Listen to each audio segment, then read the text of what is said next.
சென்னையில பெவி அப்படிங்கிற ஒரு இளைஞர், அவருடைய உண்மையான பேரு புனிதன். அவரை விசாரணை அப்படின்னு கூட்டிட்டு போய் 2 நாளுக்கு அப்புறம் அவர் உயிரிழந்ததா ஒரு தகவல் வெளியாயிருக்கு.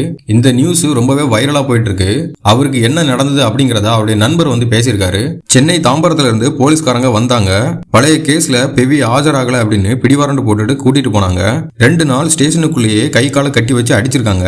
2 நாளுக்கு அப்புறம் கால் பண்ணி சொல்றாங்க அவருக்கு மயக்கம் வந்துடுச்சு அப்படின்னு. போய் பார்த்தா அவர் உயிரோடயே இல்ல. அவரு பார்க்க தான் பெருசா தாடியெல்லாம் வச்சு பயங்கரமா இருப்பாரு. ஆனா அவரு தங்கமான மனுஷன், பாசமான மனுஷன். தம்பி தம்பின்னா ரொம்ப பாசமா கூப்பிடுவாரு. இந்த போலீஸ் ஸ்டேஷன் கோர்ட் எல்லாம் எதுக்கு இருக்கு? ஒருத்தன் தப்பு பண்ணாம திருந்தி வாழ வைக்க தானே இருக்கு.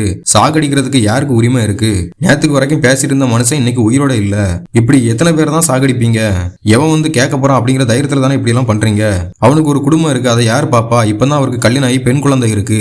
எதுக்கு இப்படி அநியாயம் பண்றீங்க அப்படின்னு அவருடைய ஆதங்கத்தை வந்து அவர் கொட்டி தீர்த்திருக்காரு. இதுக்கு தாவேக கட்சியில இருந்து அருண்ராஜ் அவர்களும் கடுமையா கண்டனம் பதிவு பண்ணிருக்காரு. ஏற்கனவே மடப்புறத்துல அஜித்குமார் அவரையும் காவல்துறை இப்படிதான் பண்ணுனாங்க. அந்த காயமே இன்னும் ஆறல. அதுக்குள்ள பெவி அப்படிங்கிற ஒரு இளைஞரை இப்ப உயிரிழந்திருக்காரு. இந்த மரணத்துல நிறைய சந்தேகங்கள் இருக்கு. இதை கண்டிப்பா முறையா விசாரிக்கணும் அப்படின்னு சொல்லியிருக்காரு. சிஎம் சார் விசாரிங்க சார் அப்படின்னு சொல்லியிருக்காரு. இதுக்கெல்லாம் அன்பு, பாசம், மனசாட்சி உள்ள ஒரு ஆட்சி வரணும். இப்படி அநியாயம் எதுவும் நடக்காம இருக்கிறதுக்கு வரக்கூடிய தேர்தல்ல மக்கள் நீங்கள் உங்களுடைய சக்தியை காட்டணும். கத்தி, அரிவாள் இதெல்லாம் வச்சுட்டு போட்டோ போட்டாலோ ரீல்ஸ் போட்டாலோ உடனே அவங்கள கூட்டு விசாரிப்பாங்க. ஆனா அதே கத்தி, அரிவாள், தம்மு, சிகரெட் எல்லாம் பிடிக்கிற மாதிரி போஸ்டரை வந்து சினிமாக்காரங்க போட்டாலோ, அவங்க வீடியோ போட்டாலோ, டீசர் வெளியிட்டாலோ, ட்ரெய்லர் வெளியிட்டாலோ அதெல்லாம் யாரும் வந்து பேன் பண்ண மாட்டாங்க, தட்டி கேட்க மாட்டாங்க. இதை ரீசெண்டா ப்ளூ சட்டை மாறன் கூட பேசியிருப்பாரு. நடிகர் சிவகார்த்தின் அவருடைய இப்போ ஒரு போஸ்டர் வந்து ரிலீஸ் ஆச்சு. அதுல அவர் வெட்ரோ வச்சுட்டு இருப்பாரு. அதை பார்த்துட்டு ப்ளூ சட்டை மாறன் வந்து கமெண்ட் பண்ணிருப்பாரு. போஸ்டர்ல அரிவாள், கத்தி, ரத்தம், சிகரெட் இல்லாம யாரும் போஸ்ட் கொடுக்க மாட்டாங்க.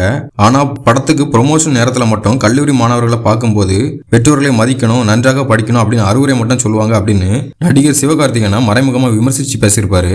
இப்படி சினிமாவெல்லாம் பார்த்து தானே இளைஞர்களும் கெட்டு போறாங்க. இதெல்லாம் தடுக்க வேண்டியது யாரு? இதுக்கெல்லாம் மக்கள் நீங்க தான் வரக்கூடிய தேர்தலில் பதில் சொல்லணும்.